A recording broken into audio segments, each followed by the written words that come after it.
ರಾಜ್ಯದ ಜನ ಬೆಲೆ ಏರಿಕೆ ಬಾಣಲಿಯಲ್ಲಿ ಬಿದ್ದು ಬೆಂದು ಹೋಗ್ತಿದ್ದಾರೆ. ಇದರ ನಡುವೆ ರಾಜ್ಯದಲ್ಲಿ ನಂದಿನಿ ಹಾಲಿನ ದರ ಮತ್ತೆ ಏರಿಕೆ ಮಾಡುವ ಬಗ್ಗೆ ಕೆಎಂಎಫ್ ಅಧ್ಯಕ್ಷರೇ ಸುಳಿವು ಕೊಟ್ಟಿದ್ದಾರೆ. ಇದು ಜನಾಕ್ರೋಶಕ್ಕೆ ಕಾರಣವಾಗಿದೆ. ಮಿನಿಮಮ್ ₹5 ಕೊಡಬೇಕು ಅನ್ನೋದೊಂದು ಬೇಡಿಕೆಯನ್ನು ಸನ್ಮಾನ್ಯ ಮುಖ್ಯಮಂತ್ರಿ ನೀಡಿದರು. ಸಂಕ್ರಾಂತಿ ಆದಮೇಲೆ ಒಂದು ದಿನಾಂಕವನ್ನು ಕೊಡ್ತಾರೆ. ಬೆಳಗಾದ್ರೆ ಸಾಕು ಮನೆಯಲ್ಲಿ ಹಾಲು ಇರಲೇಬೇಕು. ಹಾಲಿಲ್ಲದೆ ದಿನವೂ ನಡೆಯಲ್ಲ.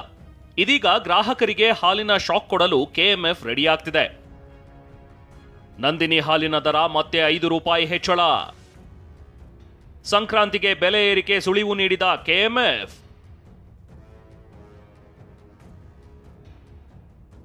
ಬೆಲೆ ಏರಿಕೆ ಬೆಂಕಿಯಲ್ಲಿ ಬೇಯುತ್ತಿರೋ ಜನರಿಗೆ ಮತ್ತೊಂದು ಬರೆ ಎಳೆಯೋಕೆ ಕೆಎಂಎಫ್ ಸಜ್ಜಾಗಿದೆ. ರೈತರ ಒತ್ತಡಕ್ಕೆ ಮಣಿದಿರೋ ಸರ್ಕಾರ ಸಂಕ್ರಾಂತಿಗೆ ಹಾಲಿನ ದರ ಏರಿಸೋ ಮುನ್ಸೂಚನೆ ನೀಡಿದೆ. ನಿನ್ನೆ ಕೆಎಂಎಫ್ ಒಕ್ಕೂಟ ಸಭೆ ನಡೆಸಿದ್ದು ಪ್ರತಿ ಲೀಟರ್ ಹಾಲಿಗೆ ₹5 ಏರಿಕೆ ಬಗ್ಗೆ ಪ್ರಸ್ತಾವನೆ ಬಂದಿದೆಯಂತೆ. ಹೀಗಾಗಿ ಸಂಕ್ರಾಂತಿ ಹಬ್ಬದ ಬಳಿಕ ಹಾಲಿನ ದರ ಹೆಚ್ಚಳದ ಬಗ್ಗೆ ಕೆಎಂಎಫ್ ಅಧ್ಯಕ್ಷ ಭೀಮಾನಾಯ್ಕ ಸುಳಿವು ನೀಡಿದ್ದಾರೆ. ರಾಮನಗರ ಜಿಲ್ಲೆ ಮಾಗಡಿಯಲ್ಲಿ ಆದಂಥ ಒಂದು ಫಂಕ್ಷನ್ನಲ್ಲಿ ಕಾರ್ಯಕ್ರಮದಲ್ಲಿ ಸಹಕಾರ ಸಚಿವರು ಮತ್ತು ಪಶುಸಂಗೋಪನಾ ಸಚಿವರು ಮತ್ತು ಅನೇಕ ಜನ ನಮ್ಮ ಸಹಕಾರಿ ಧುರೀಣರು ಅಲ್ಲಿ ನಮ್ಮ ಸಹಕಾರಿ ಕ್ಷೇತ್ರದಲ್ಲಿರ್ತಕ್ಕಂಥ ಅನೇಕ ಜನ ಹಿರಿಯರು ಒಂದು ಬೇಡಿಕೆ ಇಟ್ಟಿದ್ರು. ಸೊ ರೈತರು ಕಷ್ಟದಲ್ಲಿದ್ದಾರೆ, ಒಂದು ಮಿನಿಮಮ್ ₹5 ಕೊಡಬೇಕು ಅನ್ನೋದೊಂದು ಬೇಡಿಕೆಯನ್ನು ಸನ್ಮಾನ್ಯ ಮುಖ್ಯಮಂತ್ರಿ ಮುಂದೆ ಇಟ್ಟಿದ್ರು. ಸಂಕ್ರಾಂತಿ ಆದಮೇಲೆ ಸನ್ಮಾನ್ಯ ಮುಖ್ಯಮಂತ್ರಿಯವರಿಗೆ ಭೇಟಿ ಮಾಡ್ತೀವಿ ಅಂತೇಳಿ ನಾವು ಕೇಳ್ಕೊಂಡಿದ್ದೀವಿ. ಸಂಕ್ರಾಂತಿ ಆದಮೇಲೆ ಒಂದು ದಿನಾಂಕವನ್ನು ಕೊಡ್ತಾರೆ. ಅಲ್ಲಿ ಏನು ಚರ್ಚೆ ಆಗುತ್ತೆ ಅದನ್ನು ನಾನು ನಿಮ್ಮ ಮುಂದೆ ಹೇಳ್ತೀನಿ. ಆ ಹೆಚ್ಚುವರಿ ಆಗೋದು ಅದು ಅಲ್ಲಿನ ಸಭೆಯಲ್ಲಿ ತೀರ್ಮಾನ ಆಗುತ್ತೆ. ಸನ್ಮಾನ್ಯ ಮುಖ್ಯಮಂತ್ರಿ ಅಧ್ಯಕ್ಷತೆ ನಡೆಯುವಂಥ ಸಭೆಯಲ್ಲಿ ತೀರ್ಮಾನ ಆಗುತ್ತೆ. ಆ ಸಭೆಯಲ್ಲಿ ಏನು ತೀರ್ಮಾನ ಆಗುತ್ತೆ ಅದು ಅವತ್ತು ನಾವು ಹೇಳ್ತೀವಿ. ಹೆಚ್ಚುವರಿ ನೀಡುತ್ತಿದ್ದ 50 ml ಹಾಲು ವಾಪಸ್ ಸಾಧ್ಯತೆ.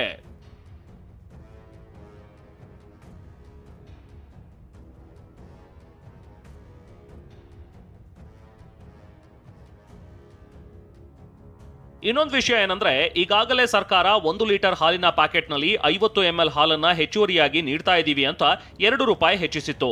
ಆದ್ರೆ ಹೆಚ್ಚುವರಿಯಾಗಿ ನೀಡುತ್ತಿದ್ದ 50 ml ಹಾಲನ್ನು ನಿಲ್ಲಿಸಿ ₹2 ದರ ಇಳಿಸ್ತೀವಿ, ಸಿಎಂ ನೇತೃತ್ವದ ಸಭೆಯಲ್ಲಿ ಚರ್ಚಿಸಿ ಹಾಲಿನ ದರ ಏರಿಕೆ ಬಗ್ಗೆ ತೀರ್ಮಾನಿಸ್ತೀವಿ ಅಂತ ಕೆಎಂಎಫ್ ಅಧ್ಯಕ್ಷರು ಹೇಳಿದ್ದಾರೆ. 50 ml ವಿಡ್ರಾ ಮಾಡ್ಕೋಬೇಕಂತೇಳಿ ಇದ್ದೀವಿ. ಸೊ ಸಂಕ್ರಾಂತಿ ಆದಮೇಲೆ ಅದನ್ನು ವಿಡ್ರಾ ಮಾಡ್ತೀವಿ. ಆ 50 ml ಏನು ಹೆಚ್ಚು ಮಾಡಿದ್ದೀವಿ ಅದನ್ನು ಮಾತ್ರ ನಾವು ಕಾಸ್ಟ್ ತೊಳ್ತಾ ಇದ್ದೀವಿ. ಸೊ ಅದನ್ನು ನಾವು ವಿಡ್ರಾ ಮಾಡಿದ್ರೆ ಅದನ್ನು ಕಾಸ್ಟ್ ಕಡಿಮೆ ಆಗುತ್ತೆ. ಬೆಲೆ ಏರಿಕೆಯ ದುನಿಯಾದಲ್ಲಿ ಮತ್ತೊಮ್ಮೆ ಹಾಲಿನ ದರ ಏರಿಕೆ ಮಾಡಬಾರದು ಅಂತ ಜನ ಆಗ್ರಹಿಸಿದ್ದಾರೆ. ಅವನು ಯಾರೋ ಹೊಸಬ ಬಂದವನೇ, ಭೀಮಾನಾಯಕೋ ಯಾರೋ, ಅವನು ಕೊಟ್ಟಿರೋ ಪ್ರಸ್ತಾವನೆ ಇದು ಎಲ್ಲರಿಗೂ 6 ಕೋಟಿ ಜನಗಳಿಗೆ ಎಫೆಕ್ಟ್ ಆಗುತ್ತೆ. ಹಾಲು ಸಣ್ಣ ಮಗುವಿಂದ ಹಿಡಿದು ಎಲ್ಲರೂ ಕಾಫಿ ಟೀ ಕುಡಿಯೋರು, ಹಾಲು ಕುಡಿಯೋರು. ₹5 ಒಂದೇ ಸರ್ತಿ ಜಾಸ್ತಿ ಮಾಡೋಕೆ ಇವ್ರು ಪ್ರಸ್ತಾವನೆ ಕೊಟ್ಟರೆ ಇವನು ₹35 ಇದೆ ಕಾಫಿ, ಇವಾಗ 45 ಮಾಡ್ತಾನೆ.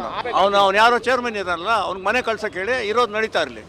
ಹಾಲಿನ ತಿನಿಸುಗಳಿಂದ ಇಡ್ಲಿ, ದೋಸೆ, ಹಿಟ್ಟಿಗೂ ಕೆಎಂಎಫ್ ಎಂಟ್ರಿ ಕೊಟ್ಟಿದೆ. ಉತ್ಪನ್ನಗಳ ನಡುವೆ ಹಾಲಿನ ದರ ಏರಿಕೆ ಮೂಲಕ ಗ್ರಾಹಕರಿಗೆ ಶಾಕ್ ಕೊಡಲು ಸಜ್ಜಾಗಿದೆ. ವಿನಾಯಕ್ ಗುರವ್, TV9 ಬೆಂಗಳೂರು.